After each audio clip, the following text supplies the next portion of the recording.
Just here waiting for Rose to get on so we could start her interview.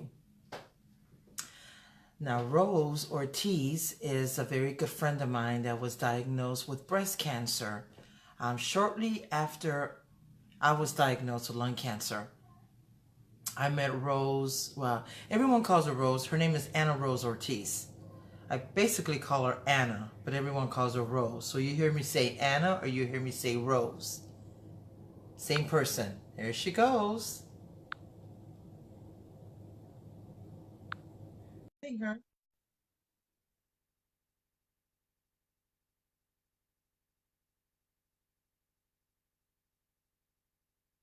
All right, come on. Don't do this to me. Last time I had problems adding.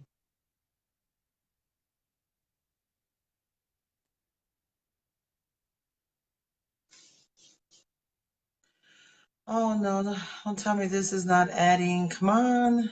Don't do this to me again.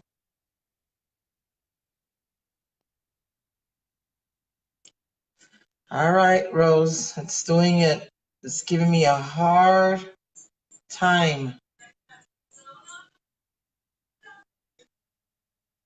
We did it yesterday and now it doesn't want to do it today. So hopefully, come on, don't do this to me. Hey, Ash, how are you, honey? Hi, baby. There? There Got you it. go. Hello. Hi. There you go. Okay, can you hear me? Yep, I can hear you. Okay, Mm-hmm. awesome. Okay. Awesome. Okay, so guys, yes, good, Ashley. So guys, this is a really good friend of mine. Now, like I was saying earlier, her name is Anna Rose Ortiz, but a lot of people call her Rose. I call her Anna. So you'll hear me go back and forth. Um, so it's the same person. I basically call her Anna. Um, Anna was diagnosed with breast cancer shortly after I was diagnosed with lung cancer. I never forget when she had called me and she was so afraid, but I made sure that I was there for her because she was there for me. A little bit about Anna. When I was up at Cancer Treatment Centers of America, Steve couldn't stay with me anymore because of his job, and Anna was a sweetheart and drove all the way up there and stood the whole week, right, Anna? Yes. Uh-huh. Yeah. And she stood the whole week with me there. We ate, we did stuff. Oh my God, that was, I'm forever grateful for that. She is truly a good friend, a true friend, and a blessing to have in my life. So, but Anna, then shortly after that, she was diagnosed with breast cancer, and I made sure that I was there for her and encouraged her like she encouraged me, and did lots of praying for her, and she beat it, and she's here today. And so, I kind of wanted to switch it up. The last few interviews, they were all lung cancer, so I want to switch it up to breast cancer, and I also want to, get other cancer survivors out there, not only breast or lung, but we want to hear. I want to hear from other people, and I want you to share your stories. So I'm gonna hand it over to Anna. She's gonna share her story and her journey with breast cancer. And if you guys have any questions, just let me know, and I could tell her, she could answer. And then she's also gonna share what gave her hope then and what gives her hope now. So Anna, take it away. Okay. This is my first time doing this, so it's like, okay. Back in June of 2015, felt uh, I felt a little bit like I felt like something was wrong. I was working out with my trainer, Dwayne, and I kept on telling him I feel like something's not right, something's going on. I had just started a new job, and I said, is it the job? It's something new for me to get used to. But I just felt something wasn't right. It's not that I was feeling tired or nothing. There was something that I felt. And he kept on saying, don't say that. You're claiming it. Don't claim it. Hmm. Everything's going to be okay. And then I said, I don't know. That's just something that I feel. And a week later, I come out of the shower and I started putting lotion on and I felt a lump on my breast. And it was a small little pea-sized lump. And right away I said, oh my God, that's what it is. I said, something's wrong. I said, this isn't right. I never had this before. What is this? So I was trying to get into the doctor to get it checked, and no one could get me in until like the end of the month. And I said no. So I did into one of those walk-in clinics, and sure enough, they gave me a prescription. I went to St. Mary's. I had it mammogram done, and had the mammogram. Radiologist came out, and he said, "Sit here." He said, "We need to do an ultrasound." And right away, I knew this isn't good. So from there, I had that done June 24th. 2 days later, they said you're getting a biopsy. So I had the biopsy. That was on Friday. I had to wait Saturday, Sunday, Monday. They called me and said it was positive for cancer. So I just my whole life just I just didn't know what to even think of it, what to make of it. Never in my life did I ever think that I would ever have to deal with cancer. Um, I buried up. My husband had pancreatic cancer. He's been gone, what is it, 14 years? It'll be 14 years in March that he's been gone. And I remember taking care of him during the cancer. And that was a very, very, very hard cancer to go through. He was in a lot of pain. They told me he wouldn't live past 3 to 6 months. He lived a year. And that was hard. That was really hard. Um, so I set up an appointment to go see a doctor. And the surgeon asked me questions. First thing he said was, well, he said, do you drink wine? Do you eat hard meat? And I said, what does wine and what does hard meat have to do with breast cancer, what I have? He said, well, this could bring it on. And he said, well, I know that you're from Mexican descent, you're Hispanic. And he said, and I know that a lot of Hispanics, they like to eat hard meat. And I said, well, to be honest with you, I don't like charred meat. You know, I like my steak medium, you know, or medium well or something like that, but not charred. And he said, well, do you drink wine? And my sister and my cousin had gone with me, and they're like, ha, ha, she's so beautiful. Hi, Hi, Rose. Steve. How are you? She's beautiful. And my cousin and my sister started laughing, and she's like, ha ha ha, she's a member of Cooper's Hawk or whatever. And I said, okay, I drink, you know, a glass of wine here and there. I said, but what does that have to do? So right away, he checked me and he said, okay, well, I think that, yeah, definitely, you know, you have breast cancer and we need to remove both your breast. And then you'll have some chemo and then you'll be on some medication or whatever. And I just said, it was just too much for me to even go ahead and just accept that. And I ended up making an appointment at University of Chicago just for a second opinion. And my sister and my cousins were like, no, no, no, you know, you got to go for a second opinion. You got to go do this. So I did. And that's when I went to University of Chicago and had a second opinion. It was totally different. Actually, the first hospital that I had gone to here in Indiana, they actually thought that they seen something in my white blood, and I had to have a biopsy in my white blood, and that came out negative.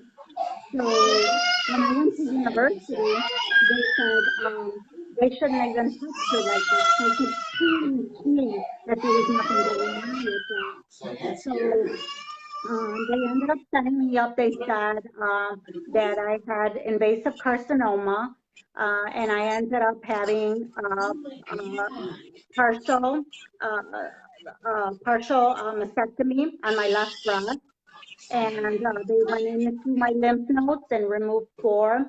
They ended up finding 5 positive tumors in that left breast, and they Oh, removed it. wow. Yeah, they had 5 of them.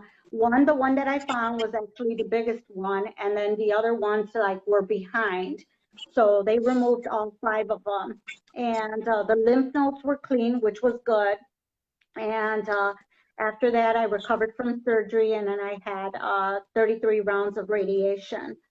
So I started. Uh, they put me on tamoxifen a couple of months later. After that, I was having a lot of side effects with tamoxifen, so now I'm on a new medicine called exemestane. So Hmm. it's been helping me out a lot. I don't. I'm really the only side effect that I have is like little joint pain in my fingers, and that's about it. I was getting nausea, but now it's all cleared. It's good. I just went to go Hmm. see my oncologist yesterday, and he said everything looks good. He said, so I have to go see him like every 3 months right now, just because I'm on this new medicine, just to see how it's working for me. So I'm glad right now I'm doing good, but it's scary. It's scary because every time Oh, it's of just a course. reminder.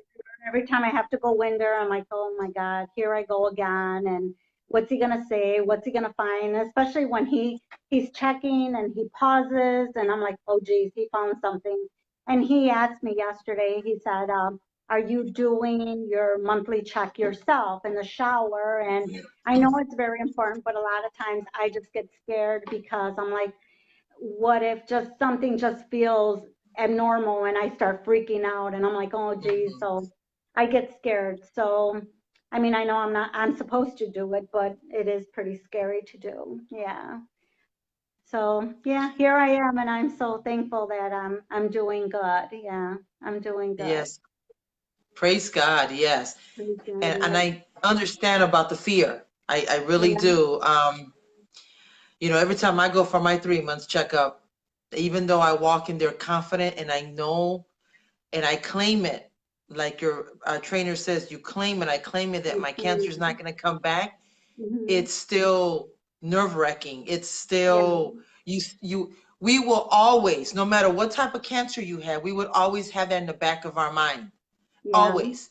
So Always. I feel you. I understand exactly how you feel. Exactly. But your trainer is right. Hey Roberto. Hey Mo.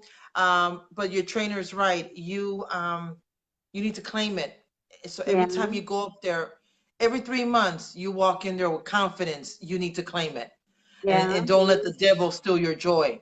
No, and not only Basically, that, but in my mind, I always say I wake up and I have a purpose in life. And Juanita, you know my yes. story.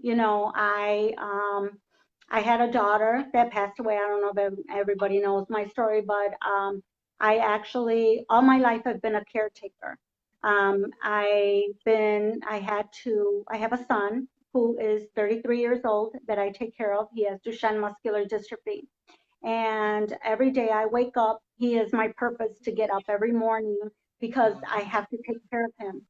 So, 12 years ago, my daughter passed away. She was 13 and she needed a new heart. She had to get a heart transplant and she didn't make it. So I took care of her from her through everything that she went through, her heart surgery, and I I never understood why she died. I don't. I always said if God would have left her to me, I would have done everything possible. When she was going through the doctors and social worker come in and say, "Are you sure, Mrs. Ortiz, that you want her to have a heart transplant? Do you know what this is going to take?" And I said, "What? More visits to the doctor, more medications, more what? It doesn't matter. As a parent, I will do Mhm. everything and anything to keep her Yeah. alive and have her with me." And it was very hard when I lost her. It was very hard, and so, like I said, it's been 12 years that she's been gone, and now, I'm left with, I have Julian to take care of.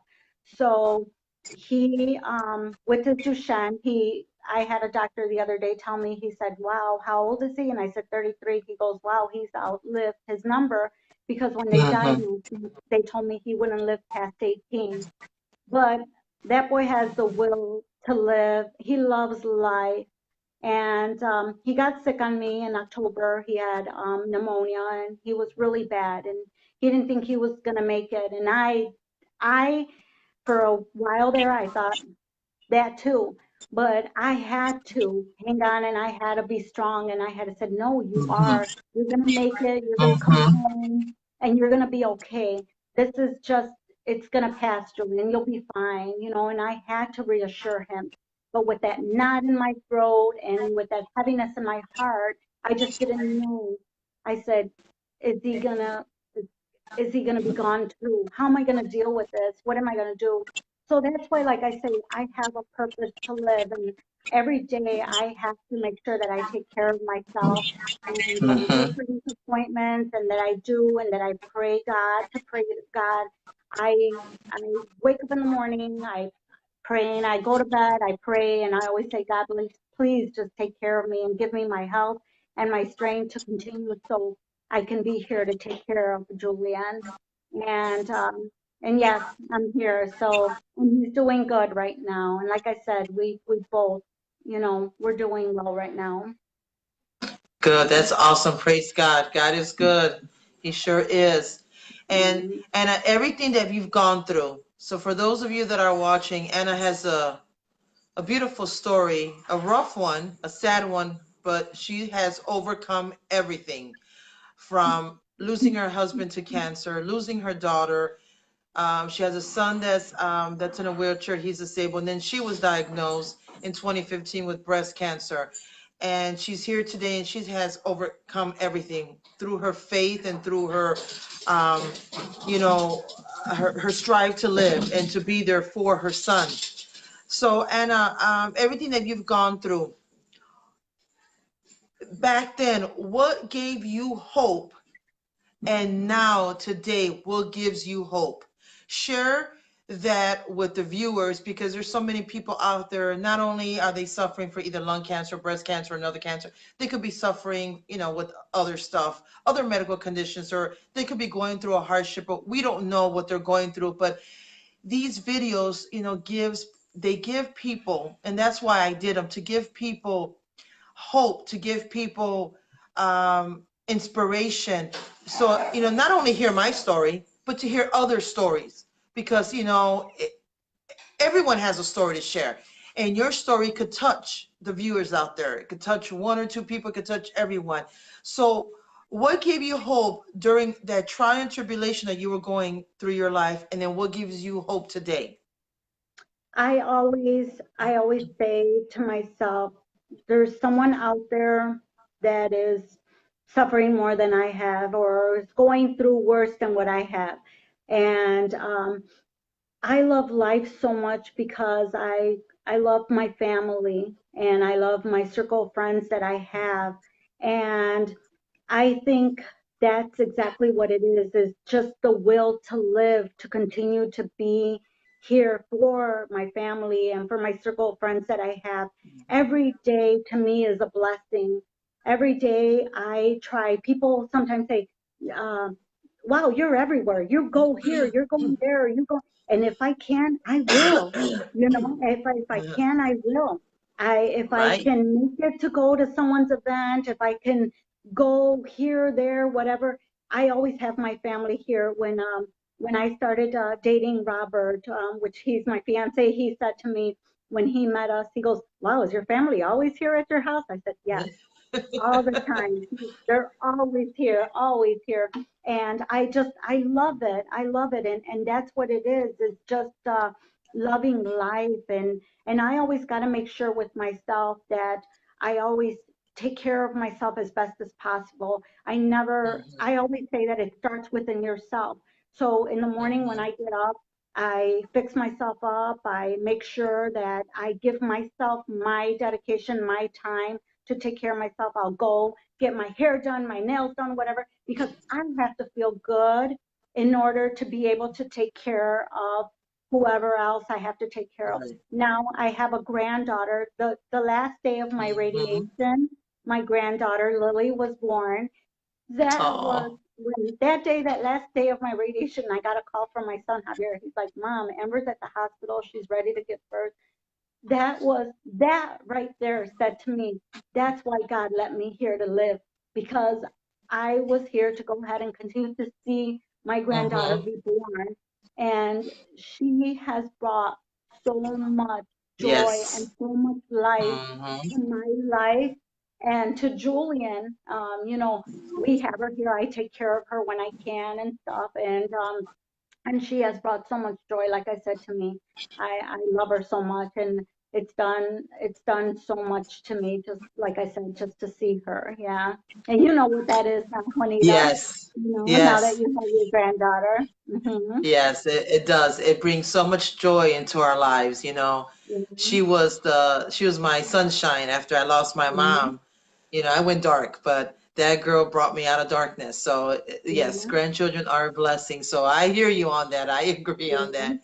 Yeah. Uh, Yeah. and as a breast cancer survivor, what advice do you have for anyone out there? You know, we always, you know, when I interview my lung cancer sisters, we always, you know, talk about lung cancer and you know, what to look out for, you know, our advocacy, all that stuff.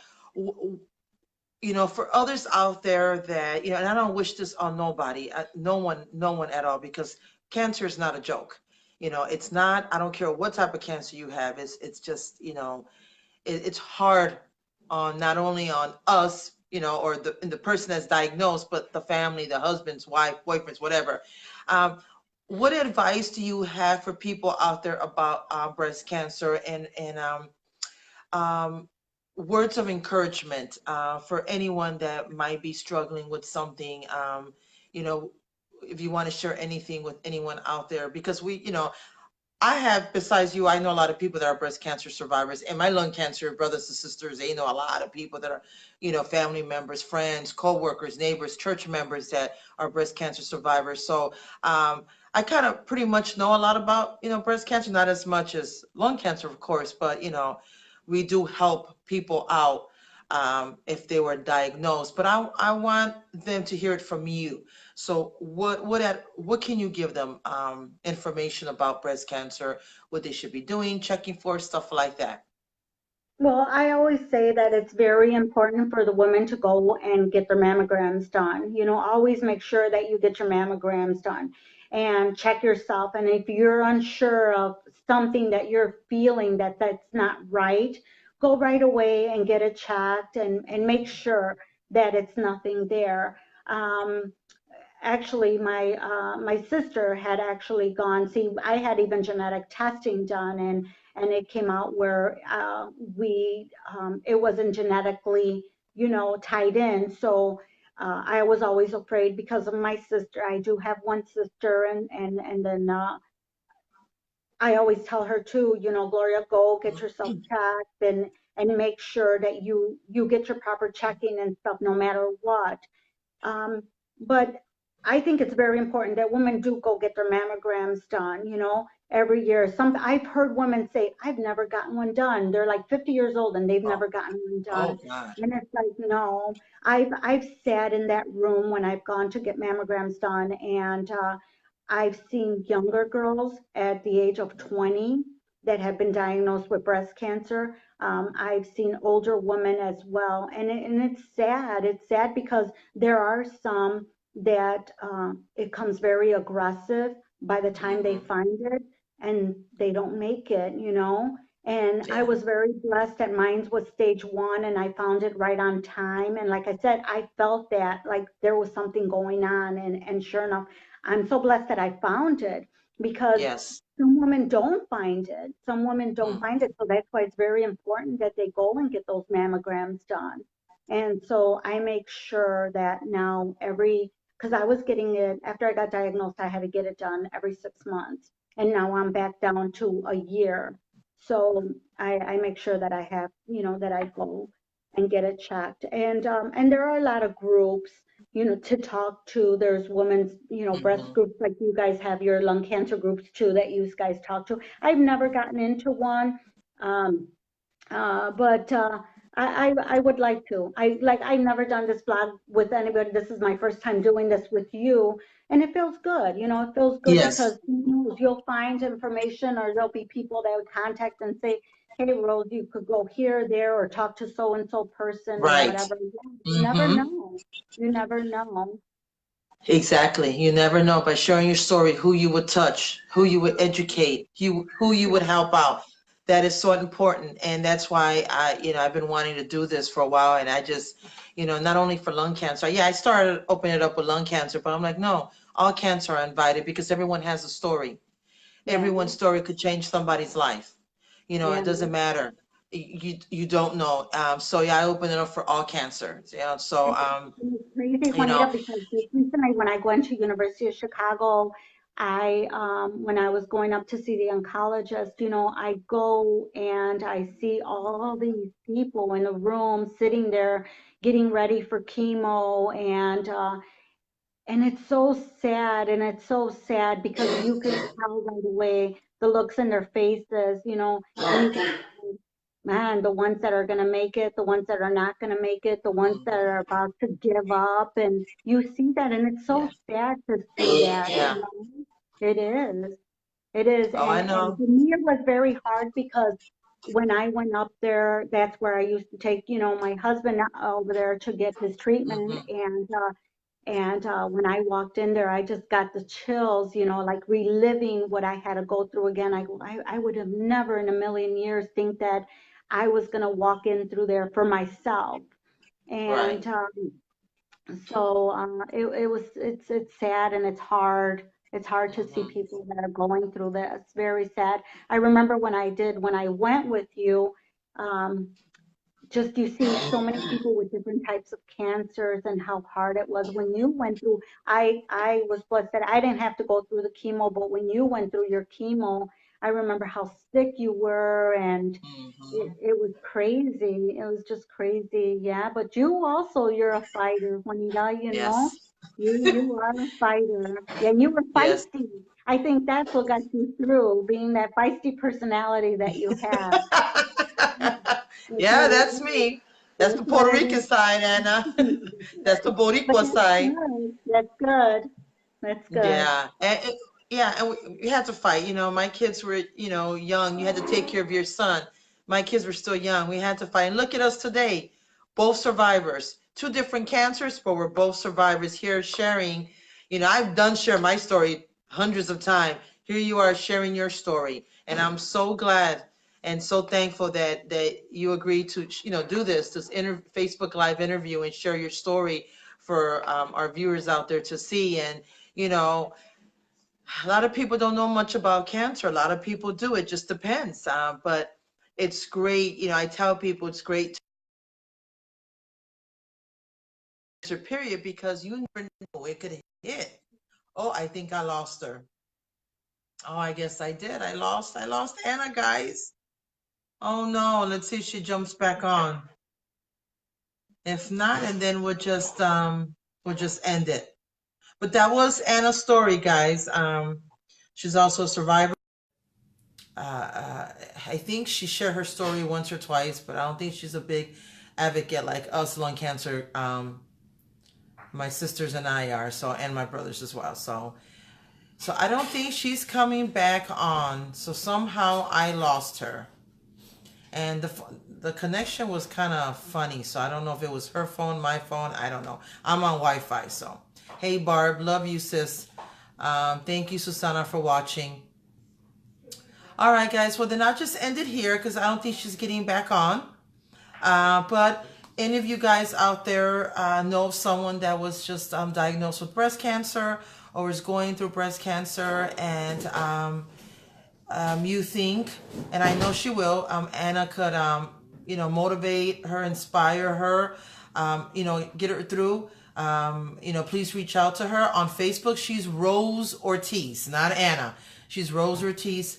If not, just get a hold of me and I will forward the message to Anna. She'll be more than happy to help anyone out there that is going through breast cancer or just diagnosed with breast cancer. If you know of someone that was diagnosed with breast cancer and is, kind of having a hard time, please reach out to me or to Anna, and Anna could talk to that person and share her story and give her some encouragement.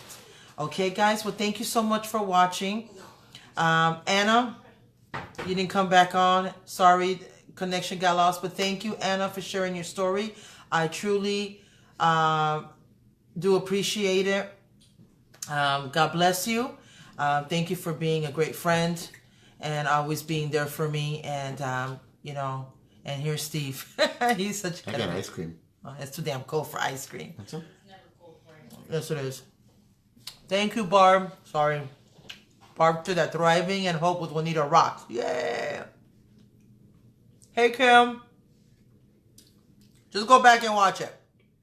Okay? I'm going to save it and just go back and watch it. So, viewers out there, share this interview with friends and family so they could hear Anna's story as well, okay?